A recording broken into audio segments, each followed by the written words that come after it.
하나님 아버지 감사합니다. 오늘도 이 자리에 이 종을 불러주셔서 귀한 교회를 말씀으로 섬기게 하셨습니다.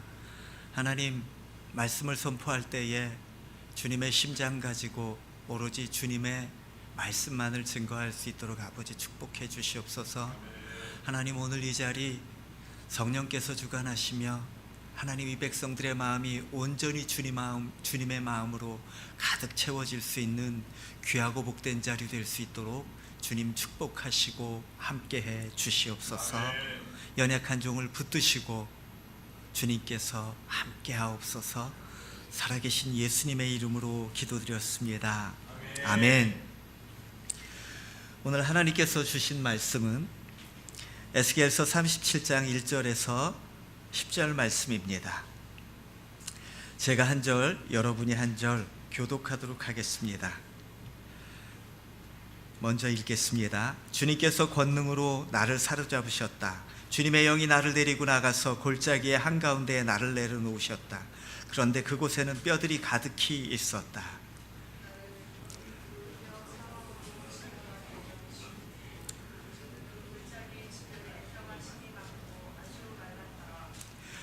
그가 내게 물으셨다. 사람아, 이 뼈들이 살아날 수 있겠느냐? 내가 대답하였다. 주 하나님, 주님께서 아십니다.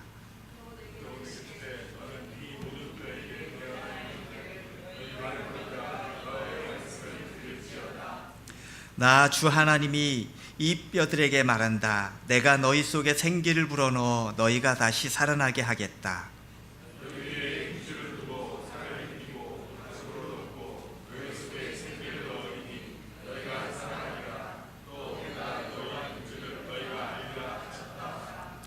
그래서 나는 명을 받은 대로 대언하였다. 내가 대언을 할 때 무슨 소리가 났다. 보니 그것은 뼈들이 서로 이어지는 요란한 소리였다.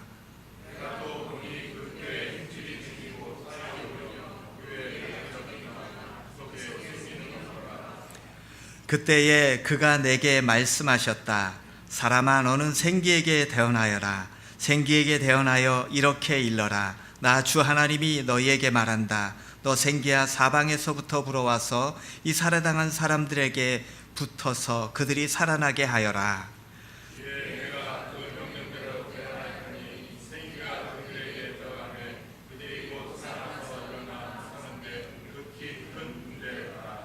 아멘.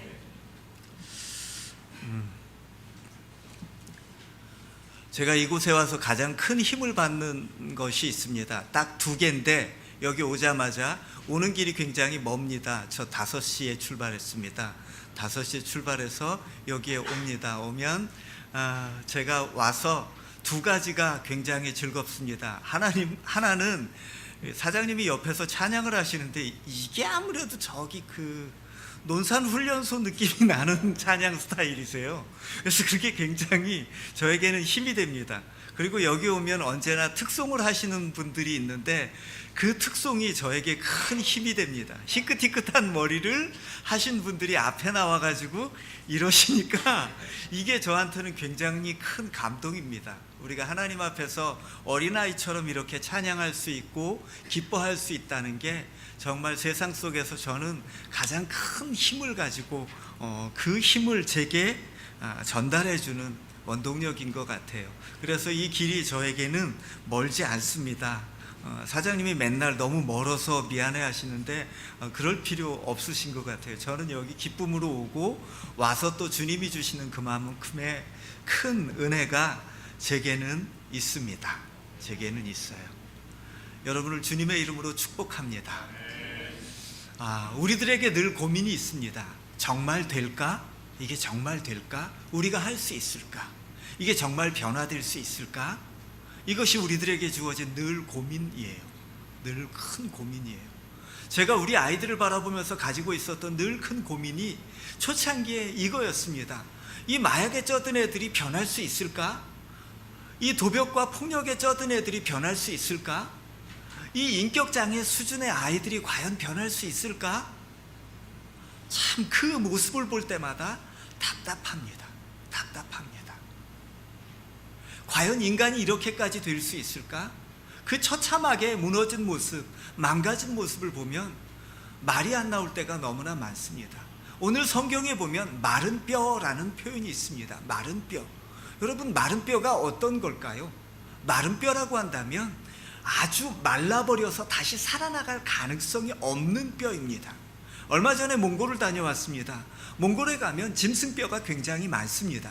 초원에 보면 짐승뼈들이 있는데 완전히 말라버렸어요. 완전히 말라버리면 그 뼈를 갖다가 손톱으로 긁으면 그 뼈가 긁어집니다.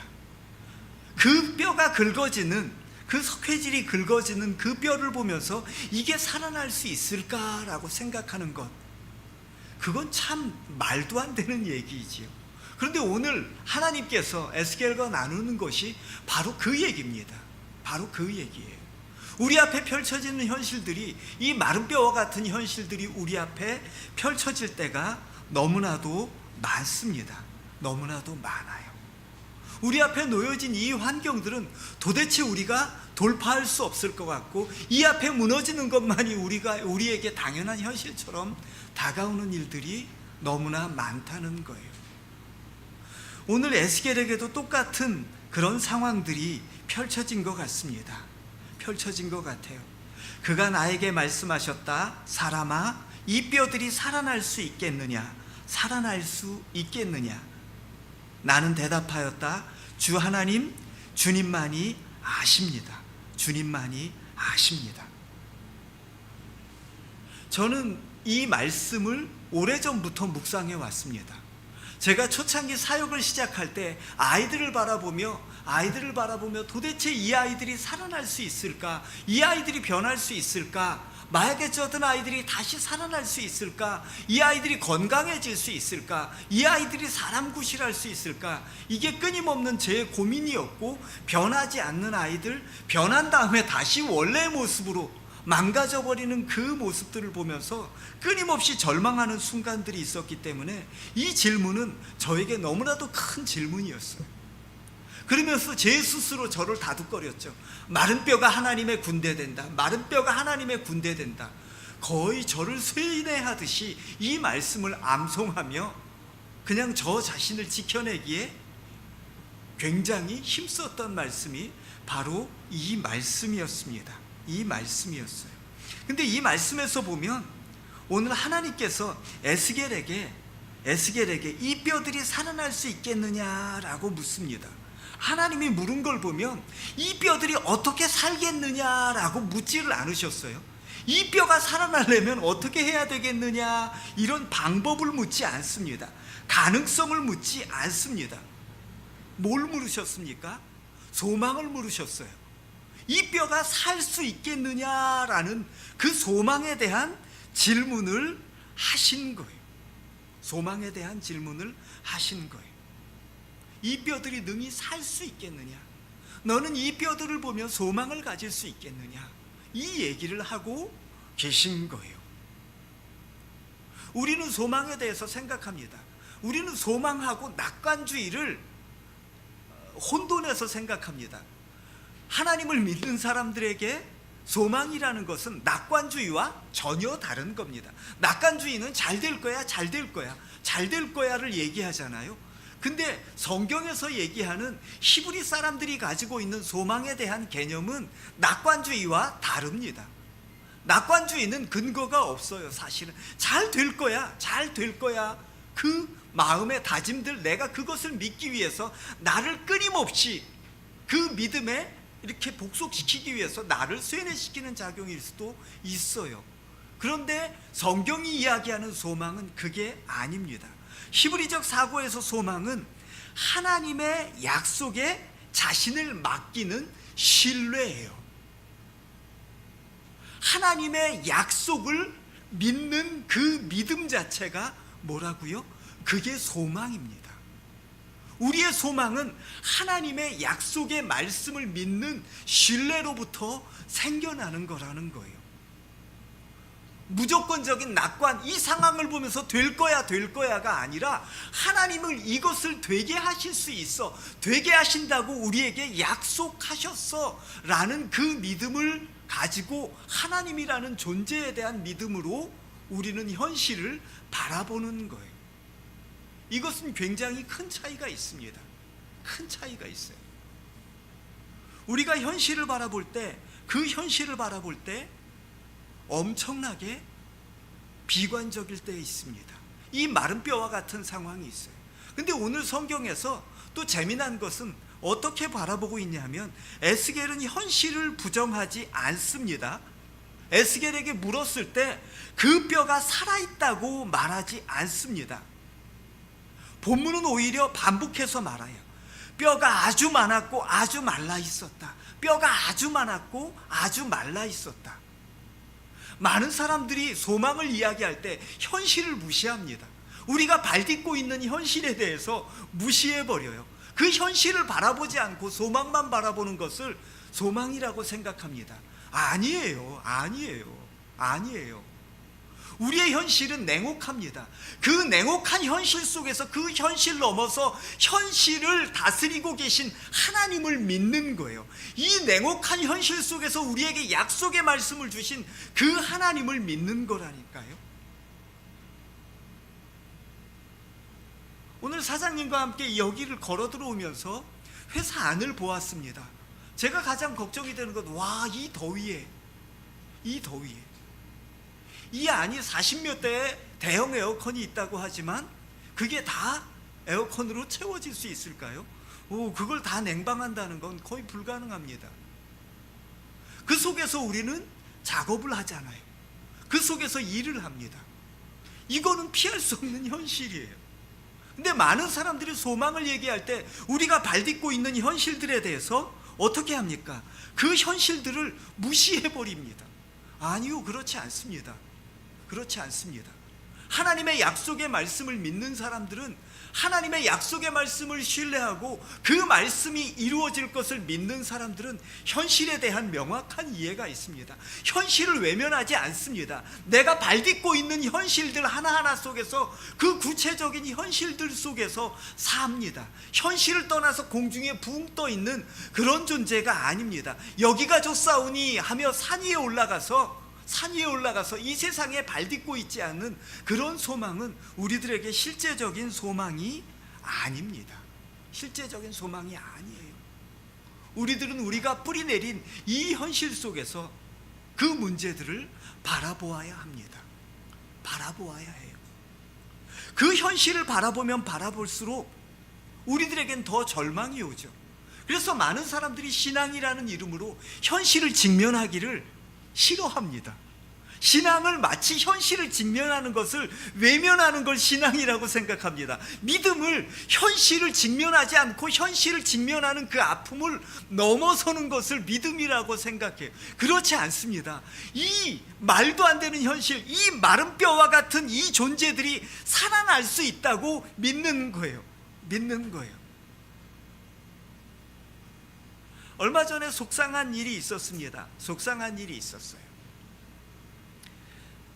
고양이로부터 시작해서 일어난 일입니다. 저희 아이들 중에 50% 이상이 요번에는 50% 이상이 요즘 있는 아이들은 보육원 출신이에요. 근데 다 보육원 출신이라고 해서 요즘은 부모가 없는 게 아닙니다. 부모가 다 있습니다. 다 있는데 맡겨진 거예요. 아동 학대를 통해서 보육원에서 자라는 아이들도 있고요. 부모님이 거기다 맡깁니다. 맡겨요. 심지어는 이게 말도 안 되는 건데요. 저희 있는 지역과 포천 양주 지역에서 유명한 집이 하나 있습니다. 그 집이 어떤 집이냐 하면, 아버지가 하나이고 3명의 아내와 함께 삽니다. 그리고 자식이 11명이 있습니다. 그 12명째 낳아가지고 유모차를 끌고 부모 교육에 참여합니다. 근데 2분의 여자분이 왔는데 2분이 다 어머님이세요. 나중에 시청 공무원을 통해서 그 집안 사정을 들었습니다. 아버지는 그를 모르십니다. 어머니라고 부르는 분들은 약간씩 장애들이 있으신 분들이에요. 그 3분과 함께 사는데 다 한 집에 삽니다. 한 집에 사는데 아이들의 대부분이 반 이상이 보육원에 가 삽니다. 그리고 그 집이 먹고 사는 건 아버지가 일을 하지 않습니다. 그분의 비즈니스 모델은 뭐냐 하면 아이들을 통해서 수당을 받는 것. 어찌 그런 일이 있을까 하잖아요. 그러니까 거기에 형제들은 대부분 소년보호시설에 가 있거나 보육원에 있거나 어린아이들은 부모님이 키웁니다. 이 말도 안 되는 현실이 이 시대 속에서도 존재해요. 부모들이 그럴 수 있을까? 있습니다. 아이를 보육원에 맡겨놓고 그 아이가 문제를 일으키니까 외면하고, 그 아이가 소년원에 갔을 때 소년원에서 출원하는데 아이를 받아주지 않습니다. 부모가 데리고 가지 않아요. 그러면 이 아이가 또 보육원에 가야 돼요. 그래서 소년원에서 저희에게 연락이 옵니다. 이런 상황인데 어떻게 해야 돼요? 그 담당자가 이야기를 합니다. 그럼 저희가 데리고 갈게요 해서 저희들이 데리고 와서 결국은 그 아이 LH공사에서 집을 얻어주고 직장을 얻어주고 지금 그 아이 포천에서 시내에서 살게 하면서 그 아이를 케어하고 있습니다. 이런 현실들이 우리들에게 굉장히 많아요. 그 어머니가 셋인 아이가 어렸을 때부터 분노가 너무나도 심각합니다. 그 아이는 각 그 포천과 양주 그 지역에 있는 보육원을 다 돌아다녔는데 심각한 문제를 일으켜서 그 아이는 받아주지 않는데, 그래서 그 아이가 돌아갈 데가 없기 때문에 저희는 우리가 그냥 끝까지 키우지라고 했는데, 이 아이는 분노 조절 장애가 너무나도 심각합니다. 너무나도 심각해요. 눈이 돌아버리면 사람이 아닌 거의 짐승의 눈을 하며 미쳐버립니다. 근데 요번에 한 가지 일이 생겼습니다. 저희가 이제 길고양이들 키우는 고양이가 있는데 한 마리 고양이가 저희 선생님 차 본네트 안에 들어갔었습니다. 새끼 고양이가. 그래서 그 고양이를 키우기 시작했어요. 그래서 저희가 밥을 먹이며 키우고 있는데 얘 여자친구가 또 들어왔습니다. 여자친구가 들어와서 여자친구까지 이제 밥을 주기 시작했습니다. 근데 그 여자친구가 새끼를 낳았어요. 새끼를 낳았는데 아이들이 어떻게 하냐 하면 그 고양이, 길고양이의 새끼와 자기들을 동일시합니다. 그 낳은 새끼 중에 한 마리가 죽어가고 있었어요. 죽어가고 있었고 죽었습니다. 근데 그 죽어가는 걸 갖다가 아이들이 난리를 치며 이 병원에 데려가야 한다고 했는데 시간은 이미 늦은 상태예요. 그 늦은 상태 속에서 이게 이제 아이들끼리 그게 이슈가 됐어요.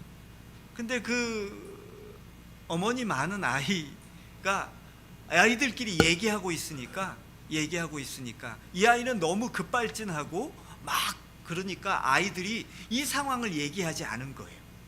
아이 너 몰라도 돼 라고 얘기했더니 이 아이가 갑자기 너 몰라도 돼 라는 말에 화가 나서 너 몰라도 돼 라고 얘기한 거. 그 아이를 두들겨 팼는데 입안이 다 찢어졌습니다. 그리고 여기도 조커처럼 이렇게 찢어져서 수술을 해야 됐어요. 이제 이 상황이 되면 저희의 선을 넘어선 거예요. 저희가 보호하려고 해도 보호할 수가 없습니다. 이게 상해잖아요. 상해는 피해자가 처벌을 원치 않아도 이거는 안 되는 거예요. 그래서 어쩔 수 없이 그 아이는 다시 소년분류심사원 어른들로 얘기하면 구치소 같은 곳을 갔습니다. 그리고 이제 대안이 없는 거예요. 어떻게 될지 모르는 거죠. 어떻게 될지 모르는 거죠.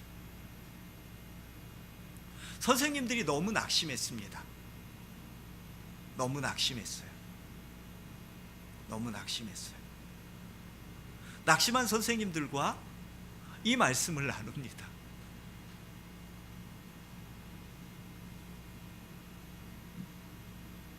태민이가 능히 살 수 있겠습니까? 라고 물어요. 선생님들은 어떻게 대답할까요? 참 그 대답이 현실 속에서 쉽지 않습니다. 그 아이가 왜 그렇게 분노하는지 알아요. 그 아이가 버려진 작은 고양이, 죽어가는 고양이와 자기를 동일시하면서 미쳐버리는 이유도 압니다. 그 아이는 아버지를 존경한다고 얘기해요. 존경하는 걸까요? 존경하는 건 아닙니다. 그냥 아버지를 그렇게 표현하지 않으면 아버지가 자기를 버렸다라고 생각하면 얘가 미치겠으니까 아버지를 존경한다고 얘기하는 거예요. 그래서 그 늘 버려진 분노들이 폭력으로 드러납니다. 근데 이번에는 선을 넘어버렸죠. 선생님들이 그런 상황 속에 늘 처합니다. 선생님들의 질문은 이 아이가 변할 수 있을까요? 아이들을 보면 마른 뼈 같습니다. 마른 뼈 같아요. 저에게도 늘 지금 26년째 이 사역을 하고 있는데 만 26년이 오래 되어 갑니다. 만 26년째 이 사역을 해가면서 느끼는 것이 그것입니다. 이 마른 뼈가 능히 살겠느냐라는 주님의 질문이 늘 있는 거예요. 늘 있는 거예요. 우리에게 소망이란 바로 이 현실 위에서 주님이 이들을 살리십니다 라는 것을 믿는 거예요. 그게 우리의 소망입니다. 잃은 양 한 마리를 위하여 99마리의 양을 두고 그 양을 찾아다니는 주님의 마음처럼 그 한 마리의 양을 버리시지 않는 주님이시기에 이 아이를 반드시 살리실 것이라고 우리가 믿는 거예요. 믿는 거예요. 그 믿음은 오늘 우리가 처한 현실을 바라보고 그 현실 너머에 계신 우리 주님을 바라보는 그것입니다. 그곳에서부터 소망이라는 것이 길어 올려지고 우리의 현실 속에서의 고통이 그 소망으로 인해서 내가 한 걸음 한 걸음 나아갈 수 있는 힘을 얻는 것이 우리들의 진정한 믿음의 모습이라는 거예요. 모습이라는 거예요. 오늘 성경 속에서 우리의 기대를 넘어서는 중요한 모습들이 있습니다. 하나님께서 사람을, 이 마른 뼈들을 살리십니다. 뼈가 붙습니다. 그 다음에 살이 붙습니다. 피부가 덮여요. 그러면 살아있는 겁니까? 뼈가 붙고 살이 돋아나고 피부가 생겨나면 성경은 그것을 살아있다고 얘기하지 않습니다. 그 안에는 생기가 없었다라고 이야기합니다. 그리고 하나님은 생기가 들어가도록 대언하라고 말씀하셔요. 그리고 대언했더니 어떤 일이 일어납니까? 그들이 일어서는데 엄청나게 큰 군대가 되었다라고 얘기를 해요. 하나님의 생기가 그들 안에 들어가자 그들이 하나님의 군대가 되었다라고 얘기를 해요. 여러분, 하나님의 군대라는 게 어떤 걸까요? 하나님의 군대라는 것, 여기서 군대라는 말이 하일이라는 말에서 온 건데, 군대가 단순하게 우리가 얘기하는 군복을 입은 군인들, 조직된 군인들을 이야기하지 않습니다. 이것은 사람들의 무리를 이야기하는데 여기서 중요한 것은 그것이 힘이 있는 덩어리라는 거예요. 힘이 있는 공동체라는 거예요. 그리고 그 힘이 있는 공동체인데 거기에서 한 걸음 더 이 힘이 있는 공동체가 뚜렷한 목적을 가지고 움직이는 거예요. 군대는 뚜렷한 목적이 있습니다. 나라를 지키는 거예요. 여기서 이 하나님의 군대가 되었다라는 건 하나님의 특별한 목적을 가진 공동체, 무리가 되었는데 그 무리가 어떤 무리라고요? 힘이 있는 거예요. 힘이 있는 거. 사람들은 이야기합니다. 이 아이들이 살아나겠느냐? 이 아이들이 사람 구실을 하겠느냐? 인간은 고쳐 쓰는 게 아니다라고 이야기를 하잖아요. 그러면서 어떻게 합니까? 인간은 고쳐 쓰는 게 아니니까 이 아이들은 변하지 않을 거라고 이야기하는 거예요. 인간은 고쳐 쓰는 게 아니니까. 그런데 하나님은 인간들의 그런 생각을 뛰어넘는 그 모습을 보여주십니다. 그 모습이 무엇입니까? 이들이 하나님의 생기가 들어가자 하나님의 군대가 됩니다. 그들이 하나님이 주신 목적, 사명을 가지고 하나의 방향으로 가는 하나의 공동체, 하나님의 군대가 되어진다는 거예요. 제프마가 꾸고 있는 꿈은 이 아이들이 범죄를 하지 않는 게 아닙니다. 이 아이들이 이 세상을 이끌어갈 하나님 나라의 인재가 되는 것이 우리들의 꿈입니다. 이 아이들이 도움을 받았다면 누군가를 돕고 섬기며 하나님 나라를 일구어가는 하나님 나라의 일꾼이 되는 것, 그것이 우리들의 목표예요. 사람들은 생각합니다. 지금의 위기 속에서, 지금의 어려움 속에서 벗어나고 이것을 극복하는 것이 우리들의 목표라고 생각합니다. 지금 우리나라의 경제들은 굉장히 어렵죠. 엄청나게 주가가 오르고 뭐 한다고 그러지만 우리나라의 방위산업과 몇 가지를 제외하고는 너무나 어렵다고 기업을 하시는 분들이 이야기합니다. 우성도 마찬가지의 어려움 속에 있을 거라고 생각합니다. 믿음은 그 어려움을 무시하지 않습니다. 그 믿음은 그 어려움을 직면하며 기도하며 우리에게 이곳에서 하나의 공동체를 이루게 하시고 하나님의 특별하신 목적 속에서 쓰이게 하시는 그 하나님을 바라보며 그것을 넘어서는 거예요. 그런데 넘어서는데 그게 단순하게 생존의 차원이 아니라는 거예요. 생존을 넘어서 이곳을 통해서, 우리들을 통해서 하나님의 군대로서의 역할을 감당하도록 세우시는 거예요. 그런데 우리는 끊임없이 생존에 대한 꿈을 꿉니다. 생존에 대한 꿈을 꿔요. 제가 선생님들에게 이야기합니다. 아이들이 말썽 피우지 않는 것, 그것이 우리의 목표가 아니에요. 아이들은 말썽 피울 수 있고 문제를 일으킬 수 있습니다. 아이들이 문제를 일으키지 않는 건 이건 말이 되지 않습니다라고 얘기를 해요. 유명한 정신과 의사가 그런 얘기를 했습니다. 정혜신 박사라는 분이 저희와 함께 아이들을 위한 케어 프로그램을 16주 동안 연구하며 그 프로그램을 만들어냈습니다. 그분이 아이들과 만나고 오랫동안 얘기하고 그 결과물들을 가지고 선생님들과 이야기를 나누는데 뭐라고 하냐면 첫 마디가 이거였어요. 선생님들, 비정상적인 환경 속에서 자라난 아이들의 비정상적인 행동은 정상입니다 라고 얘기를 해요.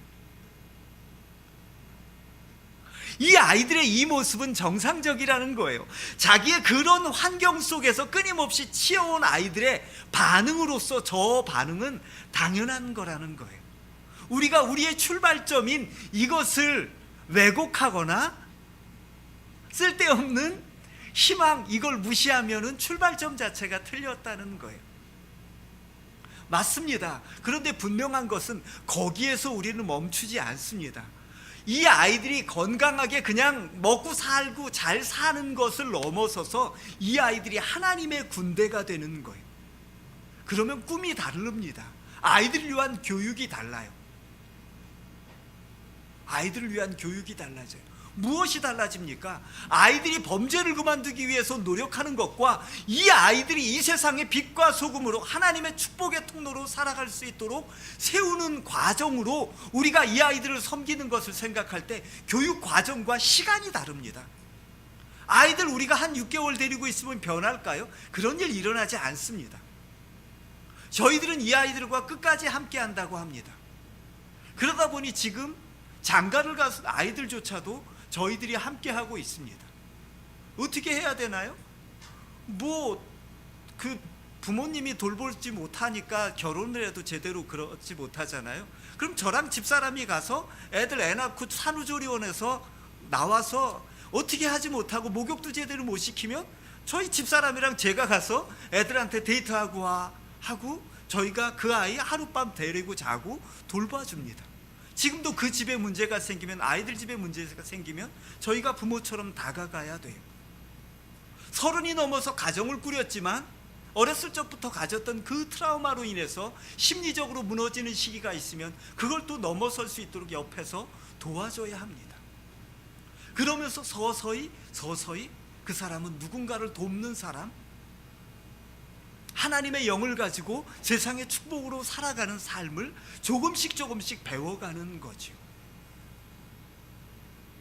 아이들을 잠깐 맡아서 그 아이들을 돌보고 어느 순간에 내보내는 것, 그것 자체는 아이들의 탈범죄도 안 됩니다. 탈범죄를 넘어서 이 아이들이 세상의 빛과 소금이 되려면 어떻게 해야 합니까? 더 다른 길이와 더 다른 깊이가 필요합니다. 여러분, 하나님이 이 교회를 세우신 목적이 뭘까요? 이 우성염직이란 일터에 교회를 세우셨습니다. 왜 이 교회를 세우셨을까요? 신앙으로 하나 되어서 우리가 여기서 이 일터를 올바르게 세워보자, 이 정도일까요? 이 일터가 강건하게 세워지는 정도일까요? 저는 그렇게 생각하지 않습니다. 제가 이 교회를 처음 만났을 때 너무 신기했어요. 처음에는 사장님이 미쳤다라는 생각을 했습니다. 그러면서 이런 형태의 교회를 찾아보기 위해서 이리저리 계속 찾아봤는데 사실 이 모양은 없습니다. 이 모양은 없어요. 신우회 정도가 있는 구조고요. 이렇게 직장 자체가 교회가 되어지는 교회가 되어지는 것을 추구하는 것, 그런 공동체는 저는 본 적이 없습니다. 전 그래서 이곳이 더 소중하다고 생각합니다. 이 세상에 없는 도전을 하고 있거든요. 그러나 분명한 것은 이 도전은 성경적이라는 거예요. 우리의 일터가 단순하게 우리의 먹거리를 채우는 수준을 넘어서 우리의 일터를 통해서 우리의 가정이 세워지고 우리의 가정을 넘어서 수많은 또 다른 가정과 열방들을 섬길 수 있는 터전이 되어진다는 것, 그것은 매우 놀라운 도전입니다. 이 세상에서 하고 있지 않은 도전이에요. 이 회사가 살아나서 우리의 가정이 세워지는 것을 넘어서 그 가정을 넘어서 하나하나의 가정들이 온 열방을 섬길 수 있는 가정으로 세워지는 것, 그것을 지속 가능하게 만드는 이 회사라는 기반 위에 하나님이 교회를 세우셨어요. 이것을 지속 가능하게 할 수 있는 경제적 동력도 있고요. 이 회사가 잘 되어지고 우리 직원들이 복되어지는 삶을 누리면서 그것이 흘러넘쳐져서 다른 사람들에게 퍼지는 일들을 해나가는 것, 단순하게 모으는 것이 아니라 여기가 하나님의 군대가 되게 하시기 위해서 모으셨다는 거예요. 생존의 문제가 아닙니다. 생존을 넘어서의 그 하나님의 비전을 우리가 보아야 하는 거예요. 제가 제 사역을 하면서 가장 큰 소망이 그것입니다. 생존의 문제를 바라봤을 때 그것이 너무나도 비참해집니다. 너무나도 비참해져요. 생존을 위해서 허우적거리는 그 순간 내가 뭐 하고 있나 라는 생각이 듭니다. 어느 순간에 끊임없이 고민하고 제안서들을 쓰고 있는 제 모습을 보면 그 모습 속에서 기업의 후원을 요청하기 위한 제안서들이요, 그리고 경쟁 PT를 하기 위한 제안서들을 쓰면서 그것을 준비하는 그 과정들이 저한테는 굉장히 난 뭐지라는 존재의 흔들림까지 옵니다. 나 목사인데, 난 목사인데. 예전에 그 미국의 독립전쟁 당시에 있었던 이야기를 다룬 영화를 본 적이 있습니다. 미국의 독립전쟁 당시에 한 마을의 모든 사람들이 이제 독립전쟁에 참전하러 갑니다. 근데 목사님도 총을 메고 따라갑니다. 그랬더니 목사님은 오지 말라고 그 마을의 리더가 얘기합니다. 그랬더니 목사님이 뭐라고 그러냐면 내 양떼는 내가 지켜야지 하면서 총을 메고 나가시는 거예요. 저는 그게 굉장히 인상 깊었습니다. 굉장히 인상 깊었습니다. 자신의 양무리를 위해서 총을 메기를 두려워하지 않는 목자의 모습. 제가 저희 아이들을 위해서 똥찌개를 못 질까? 뭐 이런 생각까지도 하게 되는 거예요. 내 양무리를 위해서, 하나님이 맡겨주신 양무리를 위해서.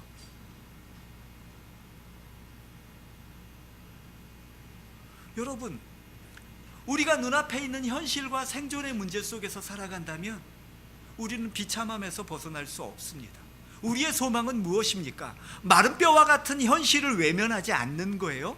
그 현실 속에서도, 이 현실 속에서 우리에게 사명으로 부르신, 우리를 그 사명 속에서 공동체 되어지게 하신, 하나님의 군대 되게 하신 그분을 바라보고 믿는 거예요. 마른 뼈를 능히 살리시고 그 뼈가 연결되어지고 살이 붙고 그곳에 피부가 생겨나고 그곳에 생기를 불어넣어 하나님의 목적을 따라 살아가는 하나님의 군대로 세우신 그분을 바라보시는 거예요. 죽은 것 같은 그 존재들을 살리셔서 하나님의 군대를 만드시는 그분을 바라보는 거라는 거예요. 그때의 오늘의 현실은 넉넉히 이길 수 있는 현실이 되어집니다. 여러분들에게 소망은 무엇입니까? 여러분들에게 진정한 소망은 무엇입니까? 그것은 현실 속에 있지 않습니다. 현실 속에 있지 않습니다. 바로 현실 너머에 하나님에게 있습니다. 그러면 이 마른 뼈 앞에 있는 인간 에스겔은 무엇을 했습니까? 하나님의 말씀을 대언했습니다.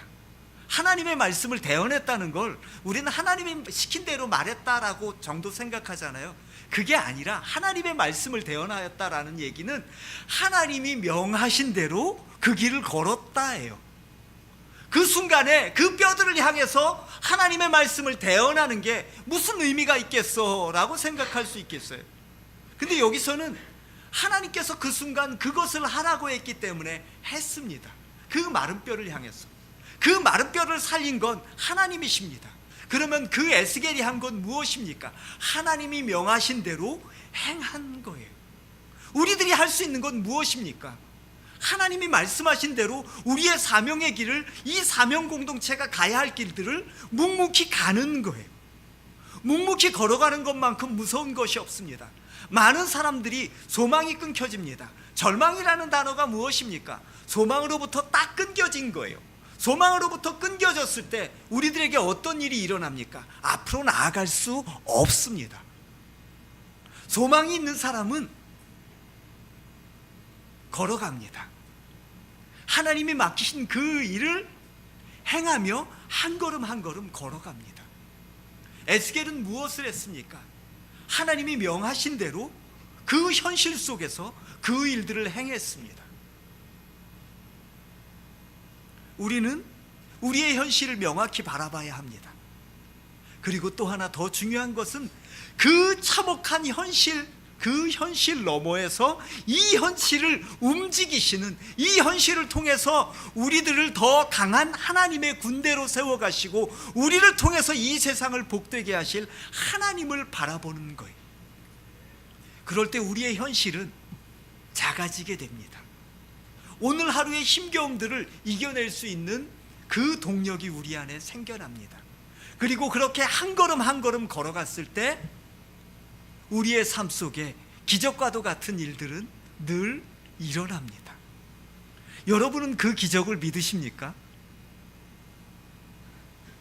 우리는 그 기적을 믿는 사람들입니다. 저는 이 교회가 존재하는 것 자체도 기적이라고 생각합니다. 누군가의 땀방울과 눈물, 기도가 그것을 지탱해 왔겠죠. 먼저 시작한 한 사람의 눈물과 땀방울, 말도 안 되는 것 같은 것을 바라보면서 마른 뼈와 같은 현실 속에서 이 뼈들을 살리게 하시는 하나님을 믿으며 끊임없이 대언하였고 하나님이 말씀하신 대로 한 걸음 한 걸음 한 걸음 걸어가는 그 시간들이 쌓이면서 한 명이 두 명이 되고 두 명이 세 명이 되고 세 명이 네 명이 되고 그러면서 그것이 하나의 무리가 되어지고 하나의 공동체가 되어지면서 그 일들은 하나하나씩 힘들을 받아가기 시작하고 이제 군대로서의 전열이 갖춰집니다. 저는 이곳에 오면서 그 꿈을 꿉니다. 저는 이곳이 존재하는 것 자체, 이곳이 유지되어지고 이곳이 계속해서 나가는 것 자체가 세상에 너무나도 큰 메시지라고 생각합니다. 이 교회가 교회의 본질을 지켜나가고 계속해서 그것이 존재하는 것만으로도 큰 것이라고 생각합니다. 그런데 저는 봅니다. 이 교회가 날마다 그 생기들이 더하여지고 그리고 힘이 더하여지는 모습을 봅니다. 제가 이곳에 와서 힘을 얻는 것들이 바로 그것입니다. 불가능해 보이는 이 사역들을 하고 계신 여러분들이 있기에 저도 제가 하는 일들이 불가능해 보일 때가 많고 낙심해하는 함께 일하는 동역자들이 낙심해 있을 때 그들에게 할 말이 없을 때가 너무나 많습니다.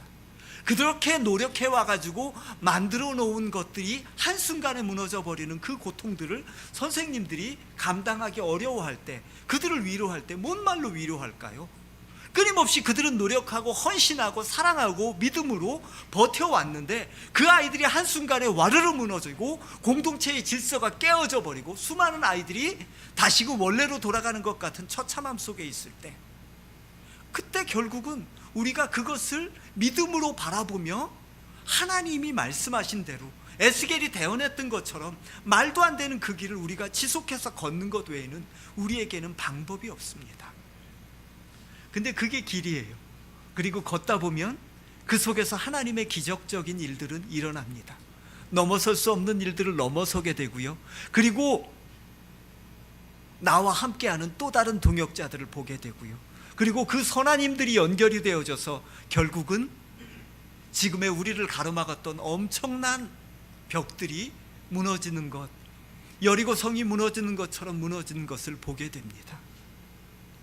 저는 간절히 소망합니다. 이 시대에 마른 뼈와 같은 이 현실을 바라보며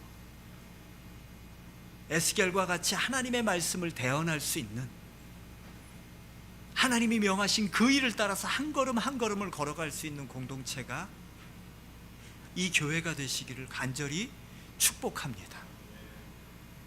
이 교회의 형제교회인 저희들도 이 교회와 같이 그렇게 마른 뼈와 같은 현실들을 바라보면서 이 현실을 바꿔내시고 마른 뼈를 하나님의 군대 되게 하실 그 하나님을 바라보며 에스겔처럼 하나님이 명하신 대로 걸어갈 거예요. 혼자는 힘듭니다. 하지만 누군가가 말도 안 되는 그 길을 걸어가고 있고 서로를 확인할 때 우리는 좀 더 힘이 되어질 수 있고 버틸 수 있습니다. 저는 이러한 믿음을 가진 믿음의 형제들이 하나하나 늘어났으면 좋겠습니다.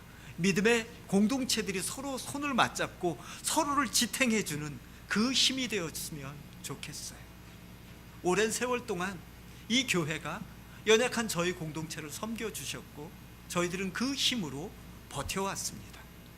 그리고 앞으로 이 세상 속에 이 교회가 존재하는 것만으로도 세상의 메시지가 되는 것처럼 저희도 존재하는 것만으로도 말도 안 되는 일들을 하고 있거든요. 일반 상식을 넘어선 일들을 하고 있는데 그 존재만으로도 세상에 영향력이 있는 공동체로 저희도 설 수 있음을 믿습니다. 오늘 여러분에게 하나님은 묻습니다. 이 뼈들이 능히 살겠느냐? 이것은 방법을 물은 게 아닙니다.